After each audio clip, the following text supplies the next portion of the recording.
नमस्कार, आप देख रहे हैं देश का बढ़ता एफटी न्यूज चैनल। आइए देखते हैं सिद्धार्थनगर की खबर। बहुजन मुक्ति पार्टी के प्रदेश व्यापी परिवर्तन यात्रा के नेतृत्व कर रहे प्रवेंद्र प्रताप सिंह की अगुवाई में जिले के डुमरियागंज इटवाबासी सोहरतगढ़ कपिलवस्तु विधानसभा के सड़कों पर बीएमपी के परिवर्तन रथ यात्रा दौड़ाई गई।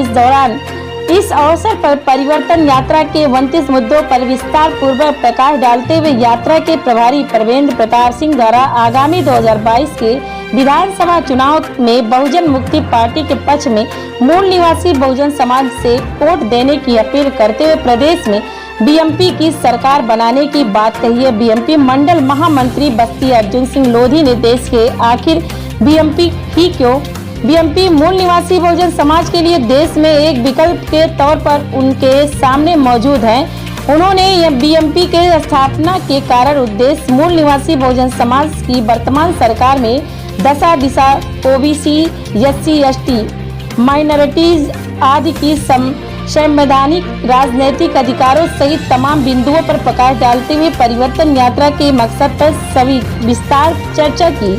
इस दौरान AK गौतम ने कहा कि मूल निवासी बहुजनों की एकमात्र राष्ट्रीय स्तर राजनीतिक संगठन ये बीएमपी है और मूल निवासी समाज का हित, अधिकार, विकास, उत्थान, सुरक्षा बीएमपी में ही सुरक्षित है। आज अन्य राजनीतिक दल पूंजीपतियों और मनुवादी की गुलाम है। इनमें मूल निवासी बहुजन समाज का ना तो मान सम्मान सुरक्षित रहेगा, ना ही अधिकार।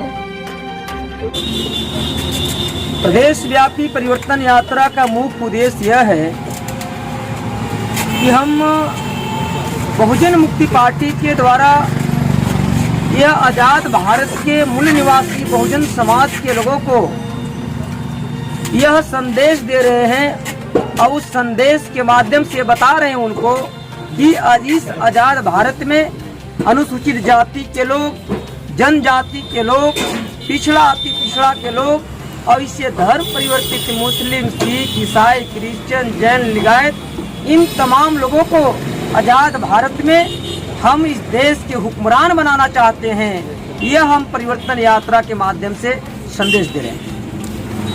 2022 को लेकर के चुनावी मिशन क्या है आपका? 2022 के चुनावी मिशन अभी हम लोगों ने इस यात्रा को 5 परिवर्तन यात्रा निकाला है। एक प्रदेश व्यापी परिवर्तन यात्रा है जो 8 जुलाई 2021 से चलते हुए 31 जनवरी 2022 को समाप्त होगा। मतलब 7 महीने लगातार परिवर्तन यात्रा चलेगी। 75 जिला में, 80 लोकसभा में और 404 विधानसभा में। इसी प्रकार से और 4 परिवर्तन यात्रा निकला है। मतलब हम पूरे 404 विधानसभा के तैयारी हम अभी से कर रहे हैं। तो आने वाली जो आगामी 2022 की चुनाव है अभी से उसका हमारा तैयारी विधानसभा स्तर पर जाकर के। सिद्धार्थनगर में कितनी सीटों से आप लड़ेंगे? सिद्धार्थनगर में 5 विधानसभा है और 5 विधानसभा में हमारी तैयारी चल रही है। तो जब 5 विधानसभा में तैयारी चल रही है इसका मतलब है कि 5 विधानसभा से चुनाव लड़ी जाएगी। तो क्या कुछ चेहरे खुल के सामने आ रहे हैं? चेहरे सामने आ रहे हैं, लेकिन वो चेहरों को आने वाले समय में हम लोग उजागर करें।